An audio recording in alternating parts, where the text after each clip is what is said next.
Hare Krishna, my friends. Welcome to Bhaktiville. This is Dasi Lane, and this is our third reading of Srimad Bhagavatam in Bhaktiville. Joining us today are Bhaktiville, our tech expert. Ellie is here, and our dear friend Kandita is also here. And hello to all of you listening to us through live streaming or on video later on. So last week we started the introduction and made it partway through the short sketch of the life of Lord Caitanya. We're on page 14 of the book or page 36 of the PDF. Before we get started, I will offer my obeisances, and then we can go through the different verses that we'll be chanting each week before we start reading. So you can always join me at home with your mics off, saying these prayers at home. Nama Om Vishnu Padaya Krishna Prashtaya Bhutale Srimati Bhaktivedanta Swamin Iti Namane. I offer my respectful obeisances unto His Divine Grace, A.C. Bhaktivedanta Swami Prabhupada, who is very dear to Lord Krishna, having taken shelter at his lotus feet. And to all the Vaishnavas, Vansha Kalpa Tarubhyascha Kripa Sindhubhya Vacha Patitanam Pavanebhyo Vaishnavebhyo Namo Namaha. I also offer my respectful obeisances unto the Vaishnava devotees of the Lord. They are just like desire trees and can fulfill the desires of everyone, and they are full of compassion for the fallen conditioned souls. All right, so Kandita is going to be in charge of the slide viewer, and she will advance the viewer as we move on to each verse. So we'll start at the very beginning here. You can sing these at home along with me while looking at the slides. And Bhakti, I'm sure, will move the camera right onto the slides so you can see them. Om Namo Bhagavate Vasudevaya. Om Namo Bhagavate Vasudevaya. Om Namo Bhagavate Vasudevaya. Narayanam Namaskritya Naram Chaiva Narottamam Devim Sarasvatim Vyasam Tato Jayam Udirayet.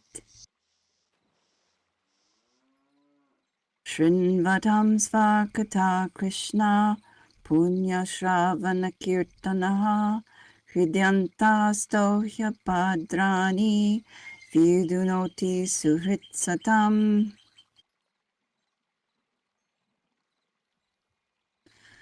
Nashta Prayeshva Madreshu Nityam Bhagavata Sevaya Bhagavati Uttama Shloke Bhaktir Bhavati Naishtiki. And I'll read the English for that last verse. By regular attendance in classes on the Bhagavatam and by rendering of service to the pure devotee, all that is troublesome to the heart is almost completely destroyed, and loving service under the personality of Godhead, who is praised with transcendental songs, is established as an irrevocable fact. I love that verse. All right, so what did I say? We're on page 14 of, we're on page 14 of the book and 36 of the PDF.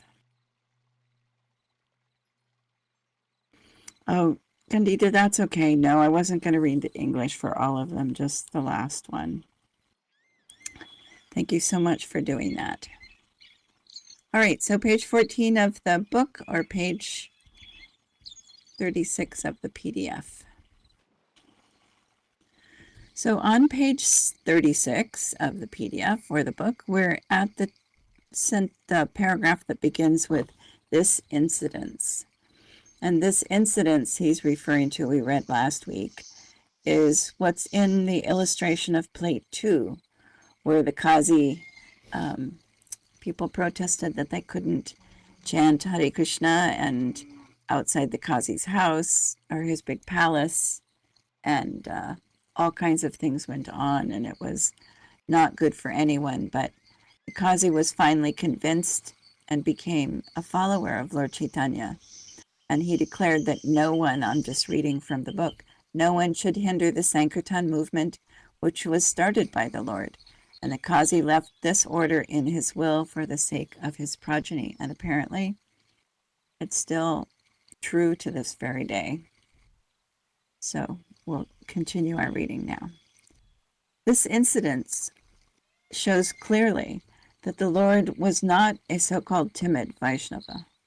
Vaishnava is a fearless devotee of the Lord, and for the right cause, he can take any step suitable for the purpose. Arjuna was also a Vaishnava devotee of the Lord, and he fought valiantly for the satisfaction of the Lord. Similarly, Vajrangaji, or Hanuman, was also a devotee of Lord Rama, and he gave lessons to the non-devotee party of Ravana. He gave him some pretty good lessons. The principles of Vaishnavism are to satisfy the Lord by all means. A Vaishnava is by nature a non-violent, peaceful living being, and he has all the good qualities of God. But when the non-devotee blasphemes the Lord or his devotee, the Vaishnava never tolerates such impudency. After this incident, the Lord began to preach and propagate his Bhagavad Dharma, or Sankirtan movement, more vigorously, and whoever stood against this propagation of the Yuga Dharma, or duty of the age, was properly punished by various types of chastisement. Two Brahmana gentlemen named Chapala and Gopala. Actually, it's one person, and his name was Gopal Chapala. I looked it up because I thought, oh, I don't remember that. So I looked it up. It's one guy. His name is Gopal Chapala, who happened to be the maternal uncle of the Lord, was inflicted with leprosy by way of chastisement. And later, when he was repentant, he was accepted by the Lord. Let's see how far he goes into the story. If he doesn't go too far into it, I'll tell the story.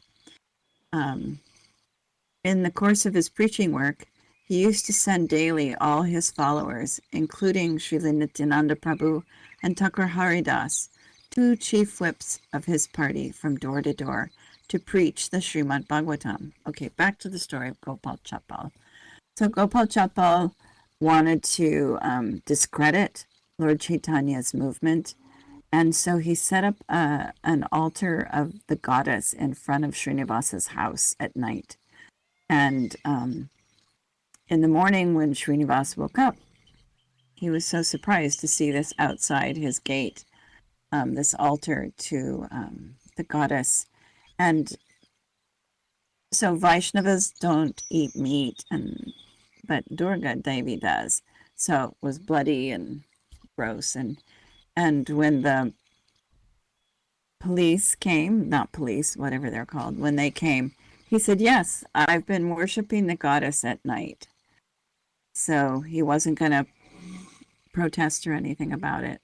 So Gopal Chapal ended up having leprosy over this whole thing. And he went to Lord Chaitanya, or he saw Lord Chaitanya and asked for forgiveness. And Lord Chaitanya said, no, you have to go to Srinivas and ask for his forgiveness. So he did, and he accepted his forgiveness, and he became, Gopal Chapal became a devotee of Lord Chaitanya. So that's the story of Gopal Chapal.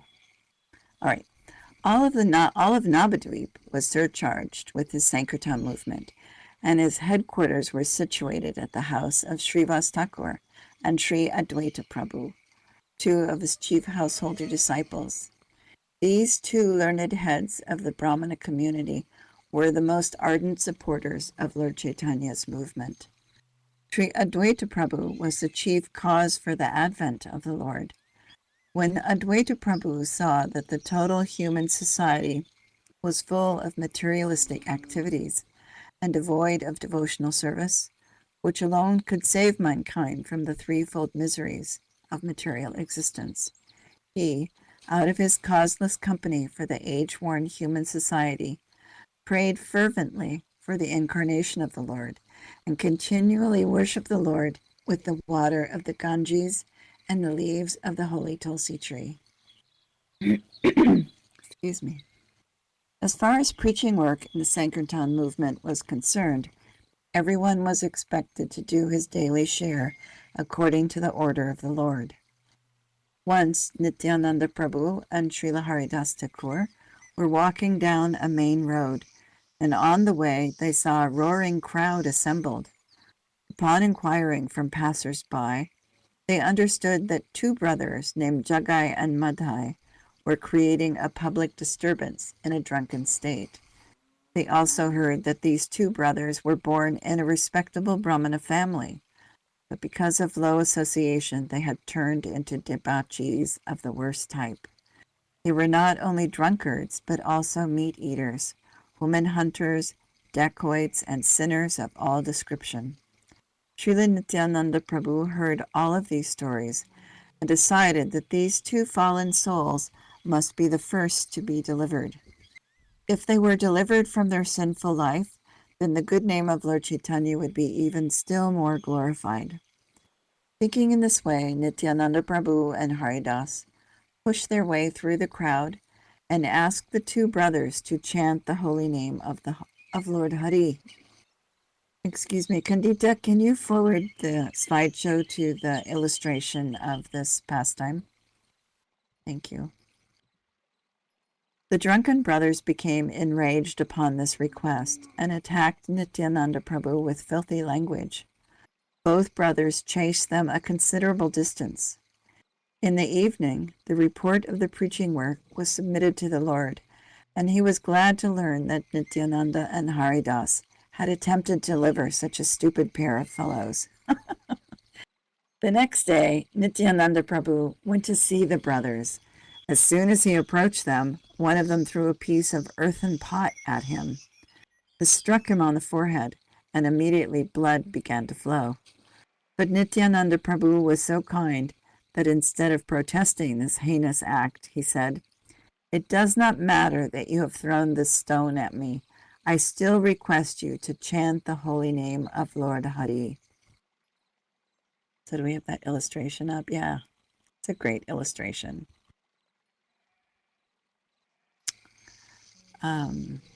One of the brothers, Jagai, was astonished to see this behavior of Nityananda Prabhu, and he at once fell down at his feet and asked him to pardon his sinful brother. When Madhai again attempted to hurt Nityananda Prabhu, Jagai stopped him and implored him to fall down at his feet. In the meantime, the news of Nityananda's injury reached the Lord, who at once hurried to the spot in a fiery and angry mood. I'm going to drink some water. I'll be back in a second.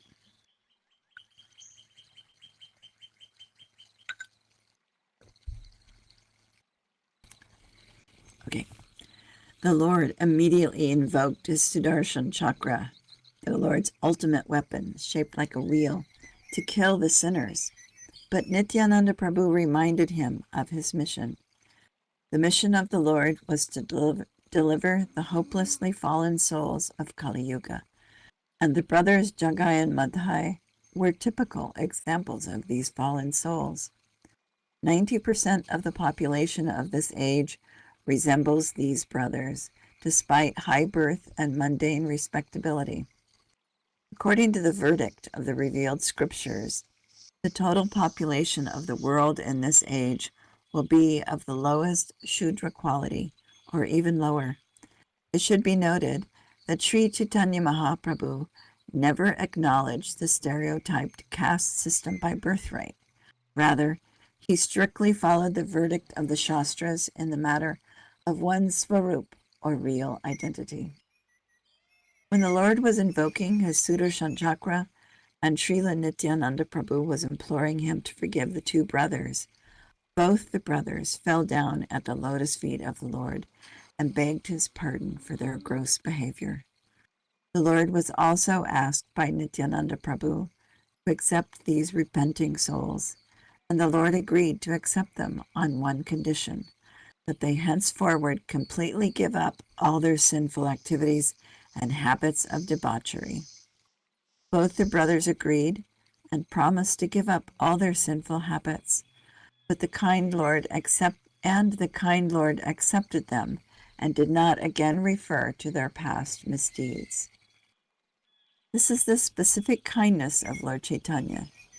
In this age, no one can say that he is free from sin. It is impossible for anyone to say this. But Lord Caitanya accepts all kinds of sinful persons on the one condition that they promise not to indulge in sinful habits after being spiritually initiated by the bona fide spiritual master.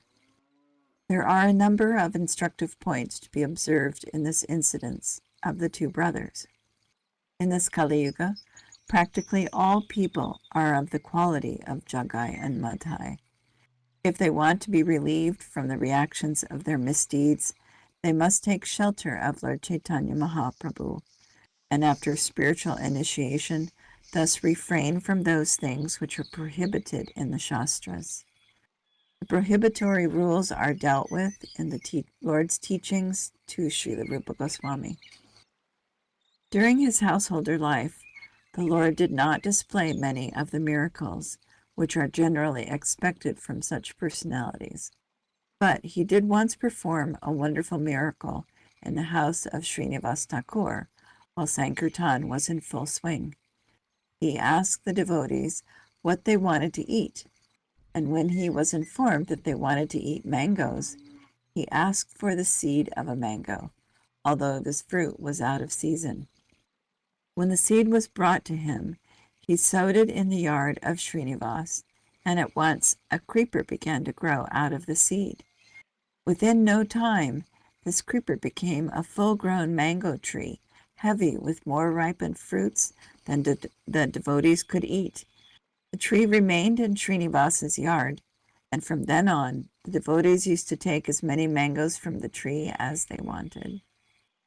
The Lord had a very high estimation of the affections of the damsels of Brajabhumi, Vrindavan, for Krishna, and in appreciation of their unalloyed service to the Lord, once Sri Chaitanya Mahaprabhu chanted the holy names of the gopis, the cowherd girls, instead of the names of the Lord.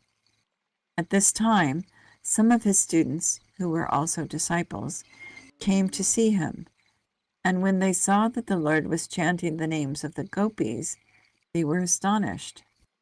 Out of sheer foolishness, they asked the Lord why he was chanting the names of the gopis, and advised him to chant the name of Krishna. The Lord, who was in ecstasy, was thus disturbed by these foolish students. He chastised them and chased them away. The students were almost the same age as the Lord, and thus they wrongly thought of the Lord as one of their peers. They held a meeting and resolved that they would attack the Lord if he dared to punish them again in such a manner. This incident provoked some malicious talks about the Lord on the part of the general public. When the Lord became aware of this, he began to consider the various types of men which are found in society. He noted that especially the students, professors, fruitive workers, yogis, non-devotees, and different types of atheists were all opposed to the devotional service of the Lord. My mission is to deliver all the fallen souls of this age, he thought. But if they commit offenses against me, thinking me to be an ordinary man, they will not benefit. If they are to begin their life of spiritual realization, they must some way or another offer obeisances unto me. Thus the Lord decided to accept the renounced order of life, sannyas, because people in general were inclined to offer respects to a sannyas.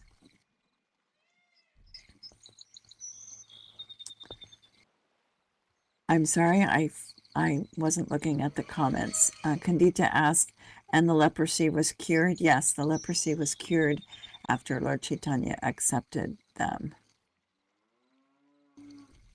I think when Lord Caitanya accepted them. Yes.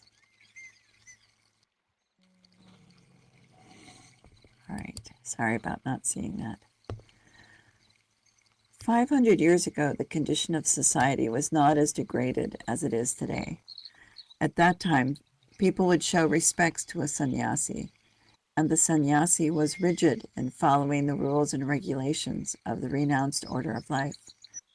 Sri Chaitanya Mahaprabhu was not very much in favor of the renounced order of life in this age of Kali, but that was only for the reason that very few sannyasis in this age are able to observe the rules and regulations of sannyas life. Sri Chaitanya Mahaprabhu decided to accept the order and become an ideal sannyasi, so that the general populace would show him respect. One is duty-bound to show respect to a sannyasi, for a sannyasi is considered to be the master of all varnas and ashrams. While he was contemplating accepting the sannyas order, it so happened that Keshava Bharati, a sannyasi of the Mayavadi school and resident of Katwa in Bengal, visited Navadvip and was invited to dine with the Lord. When Keshava Bharati came to his house, the Lord asked him to award him the sannyas order of life.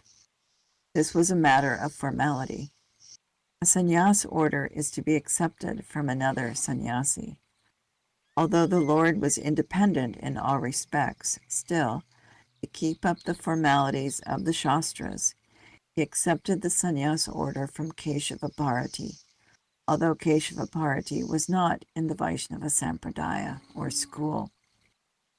After consulting with Keshava Bharati, the Lord left Navadvip for Katwa to formally accept the sannyas order of life. He was accompanied by Srila Nityananda Prabhu, Chandrasekhara Acharya, and Mukunda Datta. These three assisted him in the details of the ceremony. The incidents of the Lord's accepting the sannyas order is very elaborately detailed in the Chaitanya Bhagavatam by Srila Vrindavan Das Thakur. Thus, at the end of his 24th year, the Lord accepted the sannyas order of life in the month of Magha. After accepting this order, he became a full-fledged preacher of the Bhagavad Dharma. Although he was doing the same preaching work in his householder life, when he experienced some obstacles to his preaching, he sacrificed even the comfort of his home life for the sake of the fallen souls. In his householder life, his chief assistants were Srila Advaita Prabhu and Srila Srivas Thakur. But after he accepted the sannyasa order, his chief assistants became Srila Nityananda Prabhu, who was deputed to preach specifically in Bengal, and the 6 Goswamis, Rupa Goswami, Sanatana Goswami, Jiva Goswami, Gopalabhatta Goswami, Raghunath Das Goswami, and Raghunath Bhatta Goswami, headed by Srila Rupa and Sanatana, who were deputed to go to Vrindavan to excavate the present places of pilgrimage. The present city of Vrindavan and the importance of Brajabhumi were thus disclosed by the will of Lord Sri Chaitanya Mahaprabhu. The Lord, after accepting the sannyas order, at once wanted to start for Vrindavan. For 3 continual days he traveled in the Radha Desha, places where the Ganges does not flow. He was in full ecstasy over the idea of going to Vrindavan. However, Srila Nityananda Prabhu diverted his path and brought him instead to the house of Advaita Prabhu in Shantipur. The Lord stayed at Sri Advaita Prabhu's house for a few days, and knowing well that the Lord was leaving his hearth and home for good, Sri Advaita Prabhu sent his men to Navadvip to bring his mother Ashachi to have a last meeting with her son. Some unscrupulous people say that Lord Chaitanya met his wife also after taking sannyas and offered her his wooden slipper for worship, but the authentic sources give no information about such a meeting. His mother met him at the house of Advaita Prabhu, and when she saw her son in sannyas, she lamented. By way of compromise, she requested her son to make his headquarters in Puri, so that she would easily be able to get information about him. The Lord granted this last desire of his beloved mother. After this incident, the Lord started for Puri, leaving all the residents of Navadvip in an ocean of lamentation over his separation.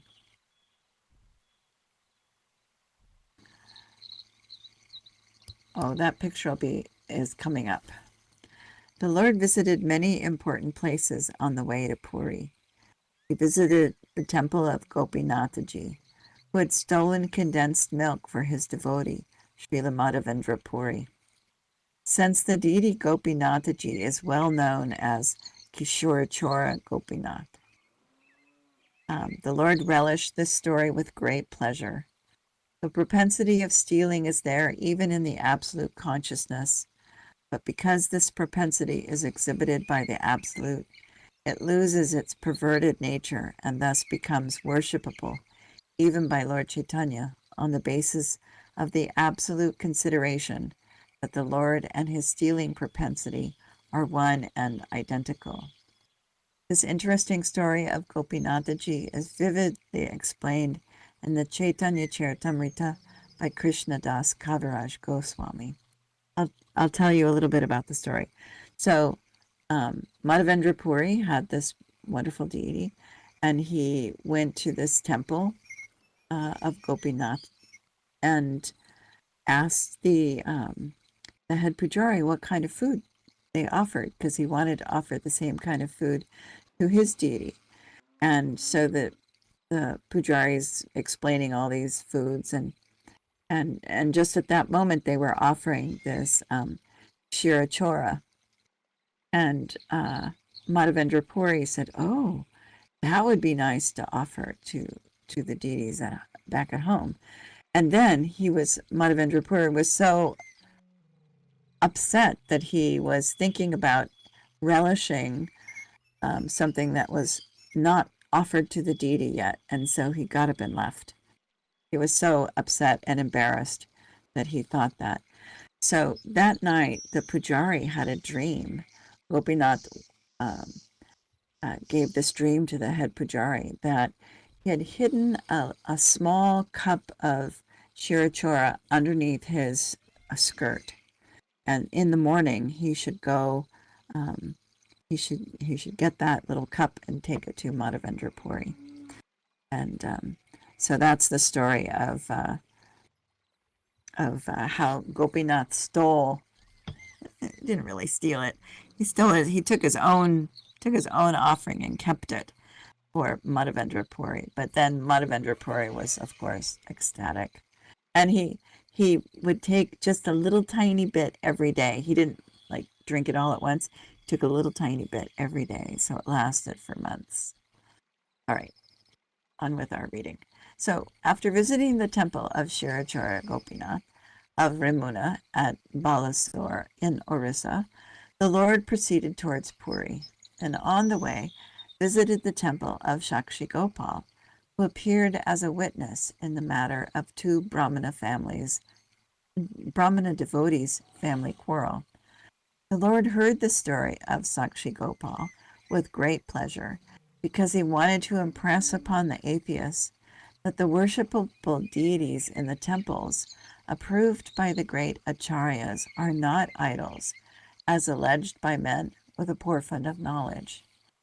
The deity in the temple is the Archa, incarnation of the personality of Godhead, and thus the deity is identical with the Lord in all respects. He responds to the proportion of the devotee's affection for him. In the story of Sakshi Gopal, in which there was a family misunderstanding by two devotees of the Lord, in order to mitigate the turmoil, as well as to show specific favor to his servitors, traveled from Vrindavan to Vijayanagar, a village in Orissa, in the form of his Archa incarnation. So this story, I don't know if you know the story, but it's such a great story. So, this priest or this Brahmana made this promise in front of the deities, and then with this other person, and the other person ended up saying, "Oh, no, no, no, no, I never agreed to that." And so this Brahmin went to the deity and said, "You're the witness of this agreement. You have to come with me to verify that we made this agreement." And so the deity agreed, but only as long as the Brahmin did not turn around to look at him. So they traveled this huge long way from Vrindavan to Vidyanagar, and the Brahmin knew that the deity was following because he could hear his ankle bells tinkling behind him. And at one point, he didn't hear them anymore, so he turned around and the deity stopped. So they stopped right there. But it ended up being resolved. It's like, oh my gosh, the deity is here. Yes, of course I agree to everything. Anyway, so that's the story of the witness. So let's see. From there, the deity was brought to Katak, and thus the temple of Sakshi Gopal is even today visited by thousands of pilgrims on the way to Jagannath Puri. The Lord stayed overnight there and began to proceed toward Puri. Now, on the way, his sannyas rod was broken by Nityananda Prabhu. The Lord became apparently angry with him about this and went alone to Puri, leaving his companions behind. So this is where plate 4, the one that's up on the board, where this is. So at Puri, when he entered the temple of Jagannath, he became at once saturated with transcendental ecstasy and fell down on the floor of the temple unconscious. The custodians of the temple could not understand the transcendental feats of the Lord, but there was a great learned pundit named Sarvabhauma Bhattacharya who was present, and he could understand that the Lord's losing his consciousness upon entering the Jagannath temple was not an ordinary thing. Sarvabhauma Bhattacharya, who was the chief appointed pundit in the court of the king of Orissa, Maharaj Prataparudra, was attracted by the youthful luster of Lord Sri Chaitanya Mahaprabhu and could understand that such a transcendental trance was only rarely exhibited, and only then by the topmost devotees who were already on the transcendental plane in complete forgetfulness of material existence. Only a liberated soul could show such a transcendental feat, and the Bhattacharya, who was vastly learned, could understand this in the light of the transcendental literature with which he was familiar. He therefore asked the custodians of the temple not to disturb the unknown sannyasi. He asked them to take the Lord to his home, so he could further be observed in his unconscious state.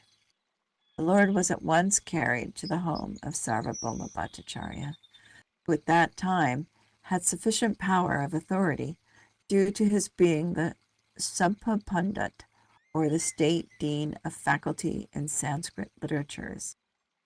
The learned Pandit wanted to scrutinizingly test the transcendental feats of Lord Chaitanya, because often unscrupulous devotees imitate physical feats in order to flaunt transcendental achievements, just to attract innocent people and take advantage of them. A learned scholar like the Bhattacharya can detect such impostors, and when he finds them out, he at once rejects them. In the case of Lord Chaitanya Mahaprabhu, the Bhattacharya tested all the symptoms in the light of the Shastras. He tested as a scientist, not as a foolish sentimentalist. He observed the movement of the stomach, the beating of the heart, and the breathing of the nostrils. He also felt the pulse of the Lord and saw that all his bodily activities were in complete suspension. When he put a small cotton swab before the nostrils, he found that there was a slight breathing as the fine fibers of cotton moved slightly. Thus he came to know that the Lord's unconscious trance was genuine, and he began to treat him in the prescribed fashion. But Lord Chaitanya Mahaprabhu could only be treated in a special way. He would only respond to the resounding of the holy names of the Lord by his devotees. This special treatment was unknown to Sarvabhauma Bhattacharya because the Lord was still unknown to him. When he saw him for the first time in the temple, he simply took him to be one of many pilgrims. In the meantime, the companions of the Lord, who reached the temple a little after him, heard of the Lord's transcendental feats and of his being carried away by the Bhattacharya. The pilgrims of the temple were still gossiping about the incident. But by chance, one of these pilgrims had met Gopinath Acharya, who was known to Gadadhar Pandit, and from him it was learned that the Lord was lying in an unconscious state at the residence of Sarvabhauma Bhattacharya, who had happened to be the brother-in-law of Gopinath Acharya. All the members of the party were introduced by Gadadhar Pandit to Gopinath Acharya, who took them all to the house of Bhattacharya, where the Lord was lying unconscious in a spiritual trance.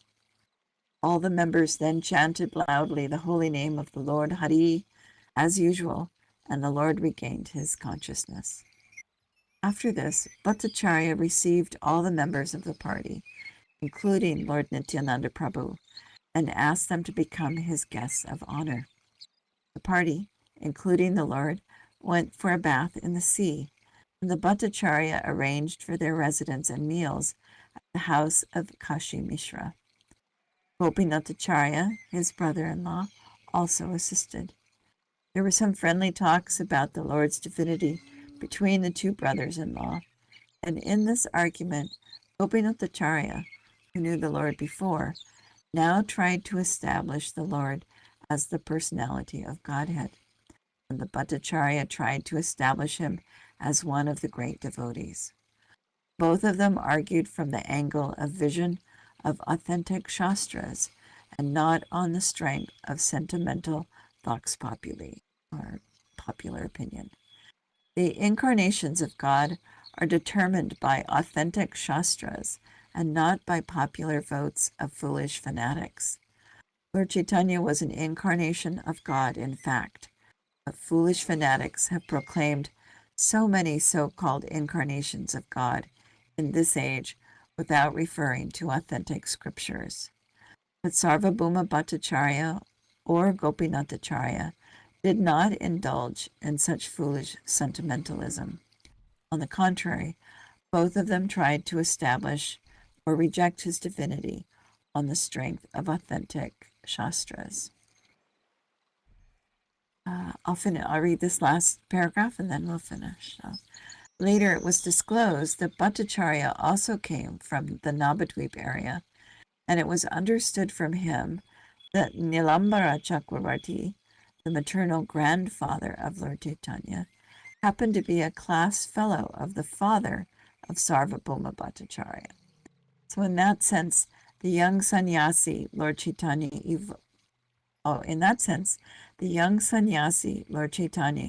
evoked paternal affection from Bhattacharya. Bhattacharya was the professor of many sannyasis in the order of the Shankaracharya Sampradaya, and he himself also belonged to that cult. As such, the Bhattacharya desired that the young sannyasi Lord Caitanya also hear from him about the teachings of Vedanta. That's a whole other story. Kandita, I'm sorry, wasn't looking at that. I was so involved in reading. Kandita says, such wonderful pastimes of the Lord, yes. And Bhaktiville says, Nilambara is the name of my devotee friend. I never can remember how to spell that. Yep, now you know. And yes, he says, Bhaktiville says, yes, these are nice. Yes, great stories.